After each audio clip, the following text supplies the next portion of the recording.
For those who say such things make it clear that they are seeking a country of their own. And indeed, if they had been thinking of that country from which they went out, they would have had opportunity to return. But as it is, they desire a better country, that is, a heavenly one. Therefore God is not ashamed to be called their God, for he has prepared a city for them.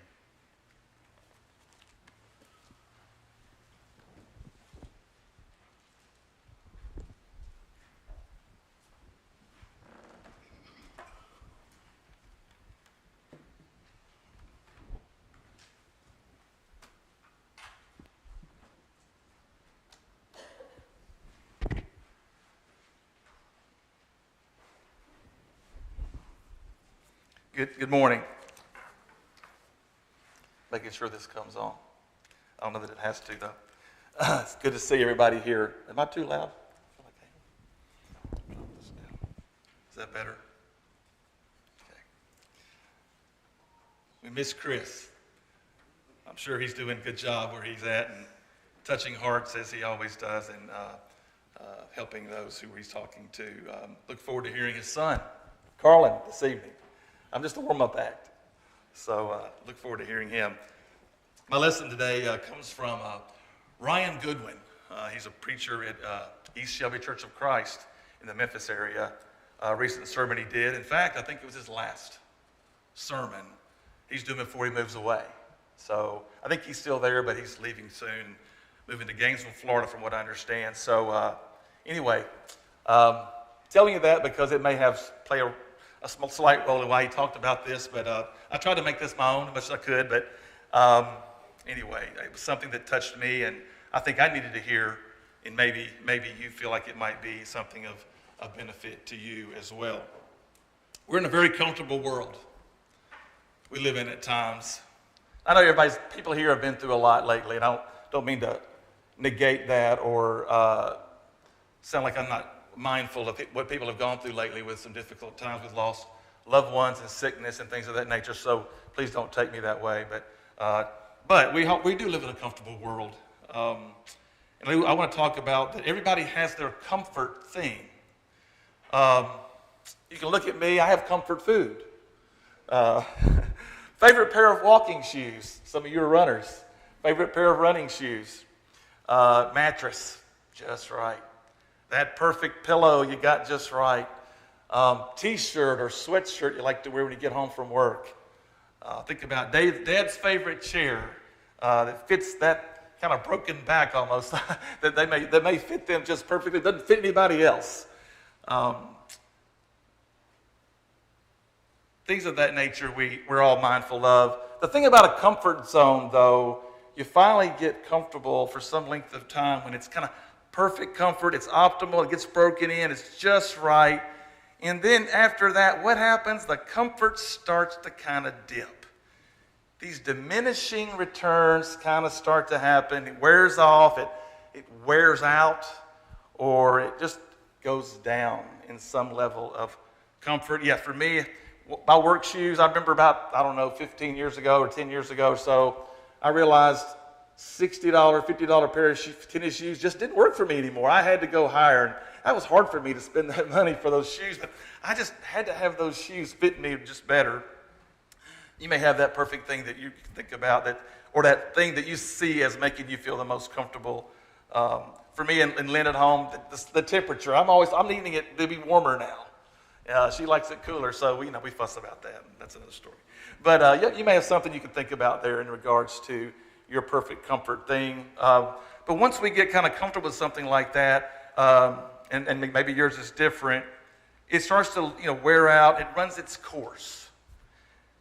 Move on. Try to find that right fit again, that perfect support again, and back to that best comfort level. That diminishing returns starts to come into play. We think we've got that right fit. It feels comfortable, but then sleep, walking, sitting time, etc., just never quite last. Things start to hurt. That's how comfort zones are. That's how comfort zones are. It's like kind of a deception, really. It's a deception. That's what comfort zones are. They come to a time where you have to move on to find that new strength, that new lesson to learn, that new wisdom, that new insight. that new aspect seems to fit what you really need at that particular time. And Paul talks about a similar insight or concept in Romans chapter 8, verse 19 through 25. He talks about the world itself suffering a great deal. And by the way, my slides will mostly be scripture. Most of the scriptures will be up here, just New American Standard Version. Romans 8:19. For the anxious longing of the creation waits eagerly for the revealing of the sons of God. The creation was subjected to futility, not willingly, because of him who subjected it in hope, that the creation itself also will be set free from its slavery to corruption into the freedom of the glory of the children of God. I'll stop there just a second. There may be a lot of speculation about this subject and maybe different ways we can take these verses and some differences of opinion maybe. But main lesson might be, look at the story of the Bible. The tone in Genesis 1 is different than the tone in Genesis 3. The tone in Genesis 2 is different than Genesis 3, 4, 5, and 6. Everything is new and perfect and like God wanted it to be. It's uninterrupted, it's unsullied, it's uncorrupted, it's nothing but optimism in Genesis 1 and 2. And that uninterrupted relationship between God and his creation is there. But by the end of chapter 3, a lot of things have changed. Darkness and corruption, a curse has come into play. Pain, it's labor, it's weeds, it's trial, it's struggle, it's darkness, it's sin, it's temptation, it's being cast out. The creation itself felt Genesis 3. The creation itself felt Genesis 3. No matter how you take Romans 8 in detail, I think that's the point Paul's kind of getting at least from my understanding. The creation itself felt Genesis 3. Verse 22, we know that the whole creation groans and suffers the pains of childbirth together until now. Not only this, we also ourselves, having the first fruits of the Spirit, even we ourselves groan within ourselves, waiting eagerly for our adoption as sons, the redemption of our body. I think there's a sense we as Christians know there's something better out there. What we have in this world is just the corrupted form of it. We wait eagerly to see it. I kind of know what joy tastes like, but I've never had a whole mouthful of it. Christians get a foretaste of it. He's talking about that here maybe with the first fruits of the Spirit. Got a taste of the Spirit, a morsel, a sample. We know what it is to taste the fruit of the Spirit. But as long as we're here in this corrupted world, impacted by sin, not necessarily ours, but maybe those of the sins of the world around us, we wait eagerly to finally taste it in its fullness. We're waiting for the redemption of our bodies, these bodies corrupted as they are, as aging as they are, dying as they are, may one day be transformed like 1 Corinthians 15, 50-54, the glory of eternal, heavenly, incorruptible, imperishable, immortal lives. That thought there. So I'll finish the verse here, verse 24. For in this hope we have been saved, but hope that is seen is not hope. For who hopes for what he already sees? But if we hope for what we do not see with perseverance or patience, we wait eagerly for it. Now here's the challenge I want to talk about in our lesson today. Have we made ourselves too comfortable to really appreciate what Romans 8 is saying? Do we have an anxious and eager longing for the redemption of the body? An anxious and eager longing for this world and its corruption to be left behind and to finally put on what life is supposed to be in the eternal arms of our Savior, in the presence of our Heavenly Father, uninterrupted by sin? Do you actually have an anxious and eager longing for what Paul says in Romans 8? Or is it like this? Our full pantry, our air-conditioned houses, our modern health care, our comfortable shoes, our comfortable chair, our comfortable mattress or pillow, life that we live. Are we just too comfortable to to be concerned with things like that. Maybe that plays a role with why me or why you maybe have a hard time teaching the gospel to people. Maybe that's why we find it hard to penetrate past that outer shell sometime. Most people's lives get into that. Do we get to that inner longing that maybe they have? Maybe it's still there deep down on the inside. Maybe that's why we too, instead of feeling an anxious longing for that redemption, we've sat in our deceptive comfort zone, receiving only diminishing returns on a mattress that doesn't work for us anymore, or work shoes that are only causing us injury, or a diet that's leaving us starved. Are we too comfortable? Nobody would suggest that enjoying this life is an inherently bad thing. The Bible itself suggests to us there's plenty of things in this world to be enjoyed and to be comforted. Lots of little things out there we don't appreciate that God wants us to appreciate. You know, James 1 talks about God, the perfect giver of gifts, in whom there's no variation. Everything that's to be enjoyed in this world comes from Him. You know, Ecclesiastes 2 talks about that. There's things that we can enjoy. Verse 24, there's nothing better for a man to eat and drink and tell himself his labor is good. I have seen it from the hand of God. He who can eat and have enjoyment without Him. Ecclesiastes 3, 12 through 13, I know there's nothing better for them than to rejoice and to do good in one's lifetime. Moreover, that every man who eats and drinks sees good in all his labor. It's the gift of God. 5:18, here's what I've seen to be good and fitting, to eat, to drink, and enjoy oneself and all one's labors, in which he toils under the sun during the few years of his life which God has given him, for this is his reward. Furthermore, as for every man to whom God has given riches and wealth, He has also empowered him to eat from them, receive his reward, and rejoice in his labor. This is the gift of God. And then 9:9, our spouses, enjoy life with the woman whom you love, all the days of your fleeting life, which He has given to you under the sun. It's your reward in life, your toil in which you've labored under the sun. So it's not an inherently bad thing to enjoy things of this world. But do our physical goals, our food, our shelter, our companionship, maybe it's something different for you. Do those things distract us from the greater pursuit of life with God? So I guess, how do we find practical ways of prioritizing these various spiritual and physical goals?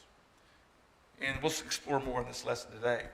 1 Timothy chapter 6 in the New Testament is a great discussion of earthly wealth and comforts. And we definitely want to go there. Apostle Paul has a few things to say to his young friend Timothy here. The middle of the context here starts verse 6, so hopefully it doesn't distract from the main message here. But godliness is a means of great gain when accompanied by contentment. I think contentment is one of the best secret sauces in life. I love sauces, by the way. Father's Day, that's a dad joke. Anyway, it's a great secret sauce of life, contentment. It's not greed. It's not covetousness. It's not keeping up with the Joneses. It's not envy.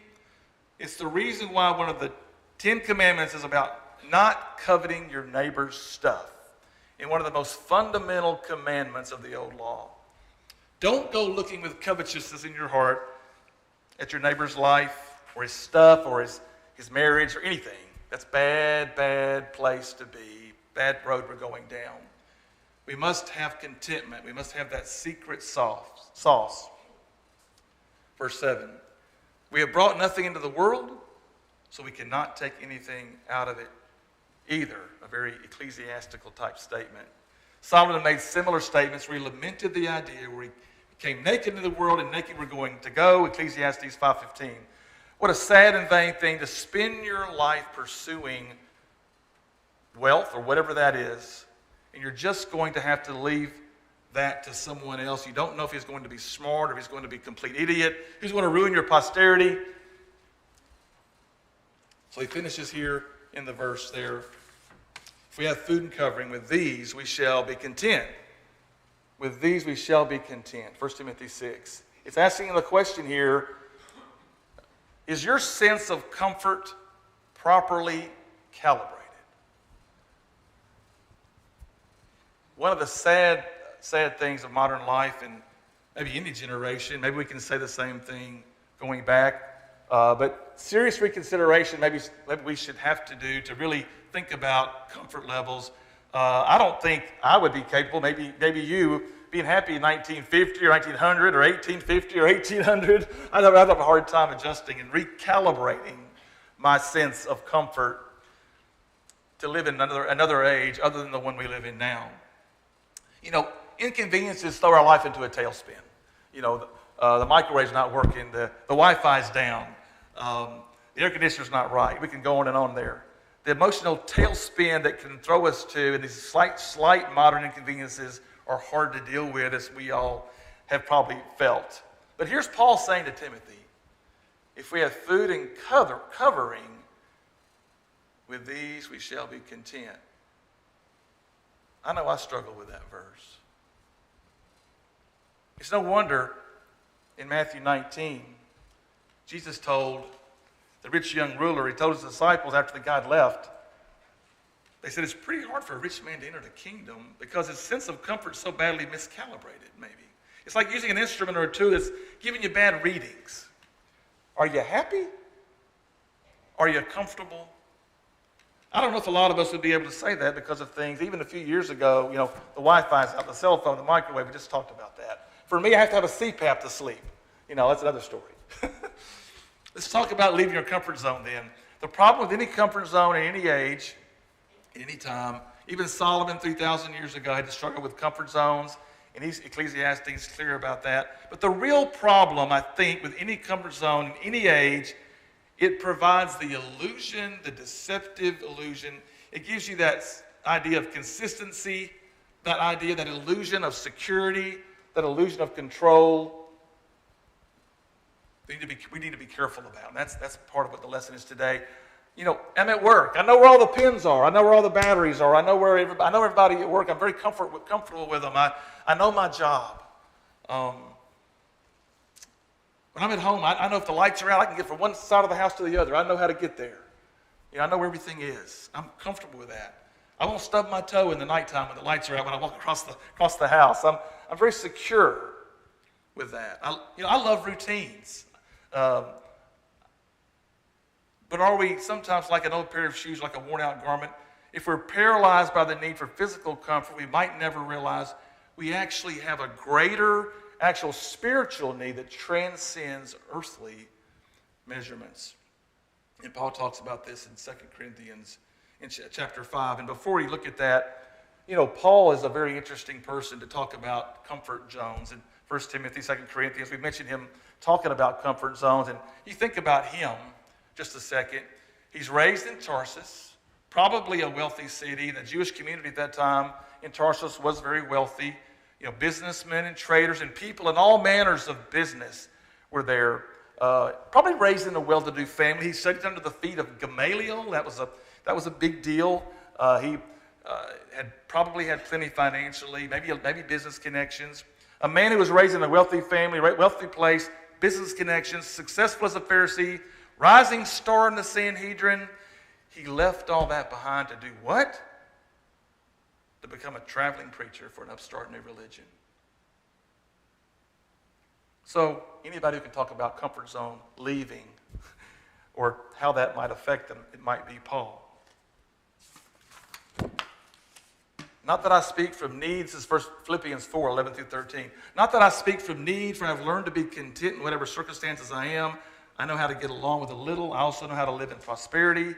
In any and every circumstance, I've learned the secret of being filled and going hungry, both of having abundance and suffering need. I can do all things through him who strengthens me.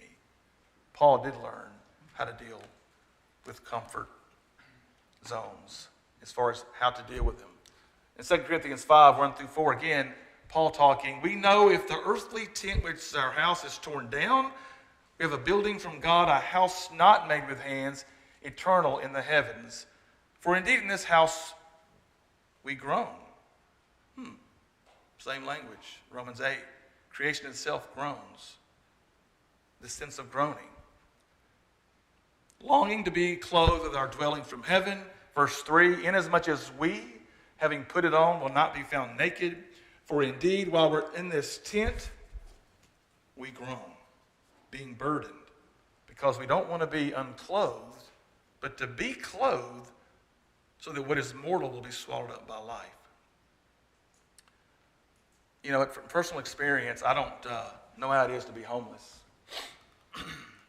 I've been in the same house for like 32 years. Some of us that maybe have never experienced outwardly imposed homelessness.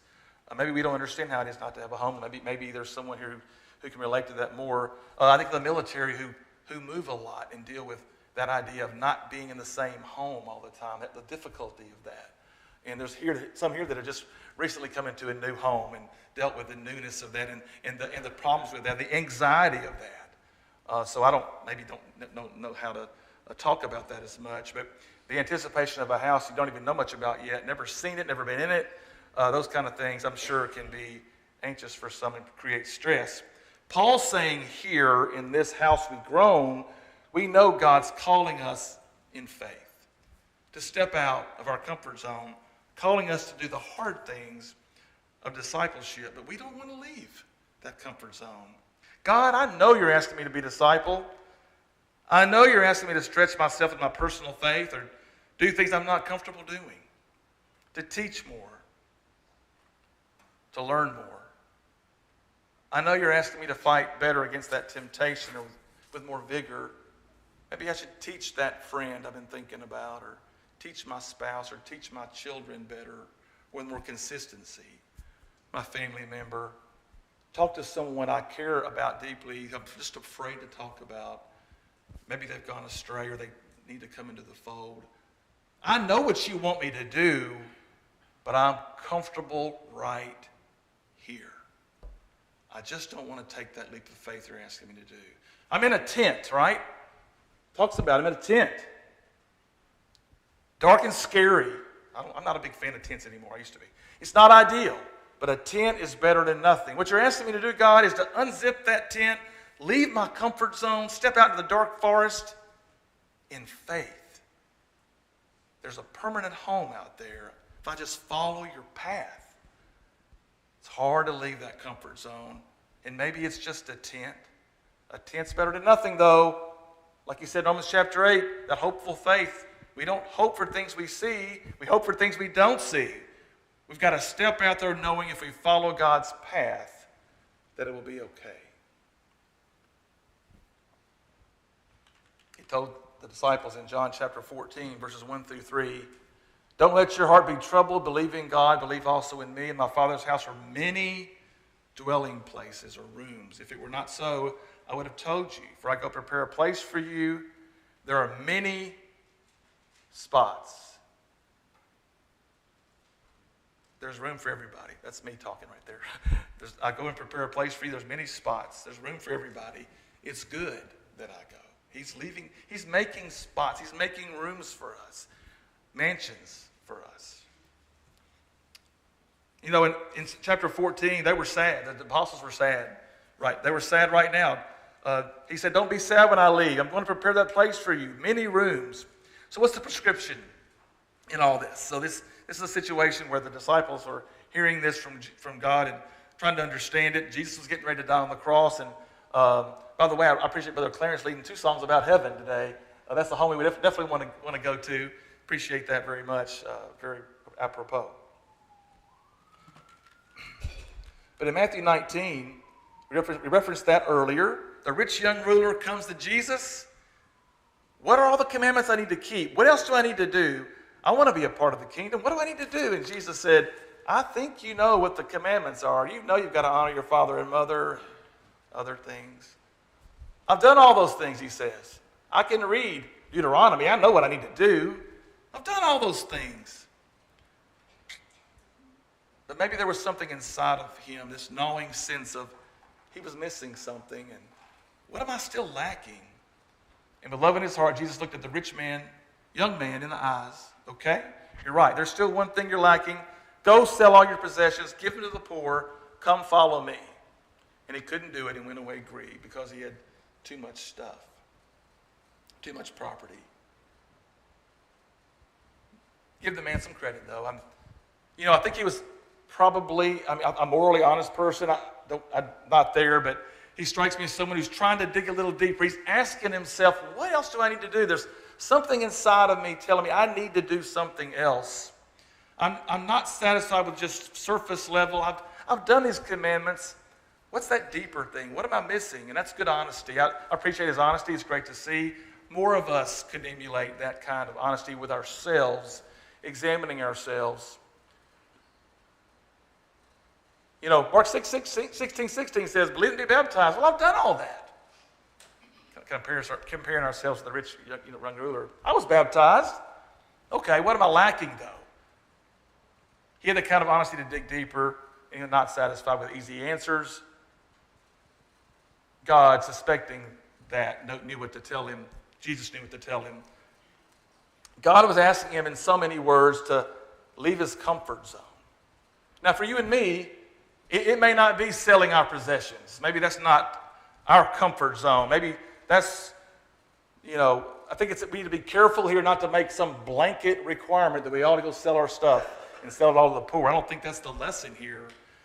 But in order to be saved, we literally don't necessarily need to do that. I think this is to this man. He's asking more. He's digging.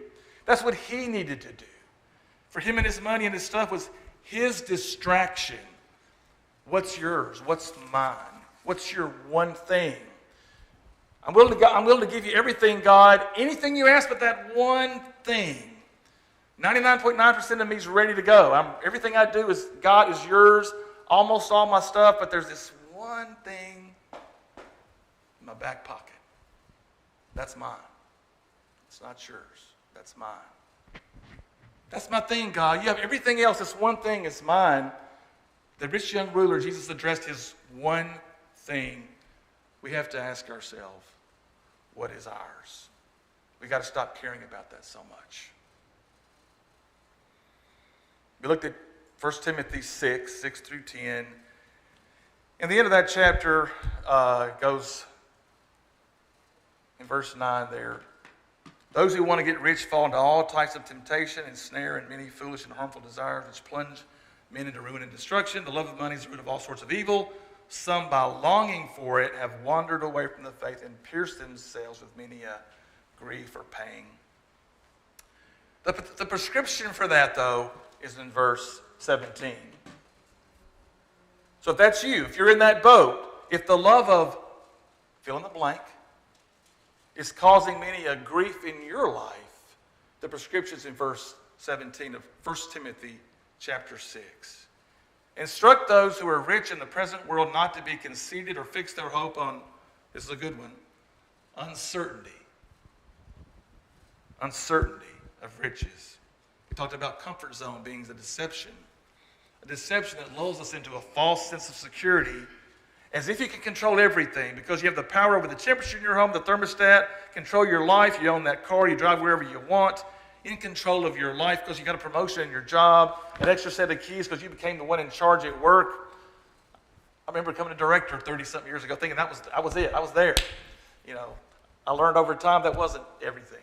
And I didn't think it was everything, but I thought it was a lot. It's okay to accomplish things, but they're not. What's in our way with God? Don't fix your hope on things of this world. Verse 17 again, on God who richly supplies us with all good things to enjoy, instruct them to do good, be rich in good works, generous and ready to share. Verse 19, storing up for themselves the treasures of a good foundation for the future so that they may take hold of that which is life.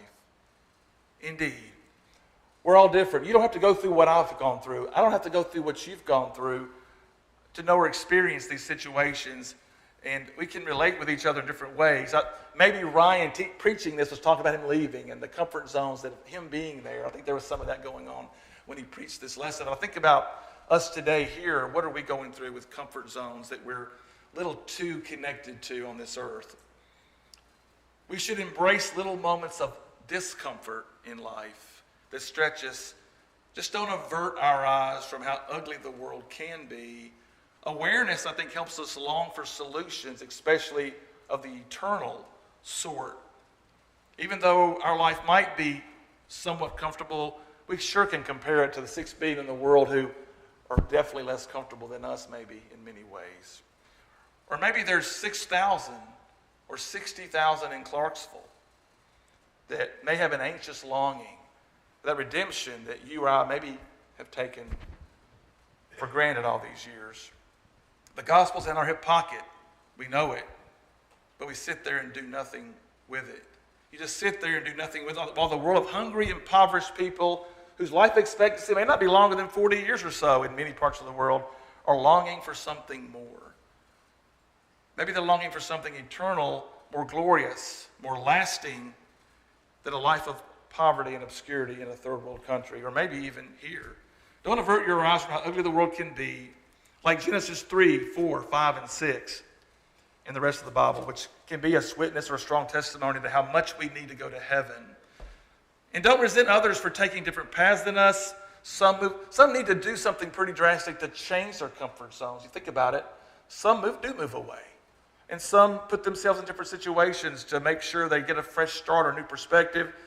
We've seen people, I've been here for quite a while, and some have been here for a long time. We've seen people come and go, and we see them trying to become better servants of God in their own way. New opportunities, new challenges. Someone needs a jump start in their spiritual life. We should support each other. And if someone needs to do something that might seem drastic to us, for them to come out of their comfort zone, from a spiritual perspective, maybe not the direction their spiritual path needs to. They need to come out of that. We need to help them or be there for them or support them. We can all learn from each other. You know, the world is always changing. It's churning. And that pillow might be just right. We think it's just right. That chair's just right. But these fallen arches and weak ankles and bad back and neck are going to notice that's going to change. That comfort zone is going to not be as good. It's going to be deceptive. So change, whether you like it or not, is unavoidable. As we bring the lesson to a close, Peter, the apostle, asked an interesting and piercing question of what sort of people should you ought to be given all this information. Don't let this one fact escape your notice, beloved. With the Lord, one day is like 1,000 years like one day. The Lord's not slow about his promise, as some count slowness, but is patient toward you, not wishing for any to perish, but for all to come to repentance. But the day of the Lord will come like a thief, in which the heavens will pass away, where the roar and elements will be destroyed with intense heat, and the earth and its works will be burned up. That includes all your stuff, all you've been working towards your life, that beautiful house or truck or car, that expensive vacation you took. That cruise ship's going to be gone. Those golf clubs are going to be gone. Those clothes are going to be destroyed in a great divine fire. Whatever it happens to be for you or for me, it's going to be burned with intense heat. It's hard to be so drastic, but that's what the Bible says. Since all things are going to be destroyed in this way, in verse 11, what sort of people ought you to be in holy conduct and godliness? Looking for and hastening, or anxiously and eagerly longing, but looking for and hastening the coming of the day of God, because of which the heavens will be destroyed by burning, and the elements will melt with intense heat. But according to his promise, we're looking for a new heavens and a new earth in which righteousness dwells. If you aren't a Christian, maybe the comfort of staying in your seat is starting to be too uncomfortable. If you think you're ready, it's a good time to come forward. If you're a Christian and feel you need a jump start, a change in your life to help you realize your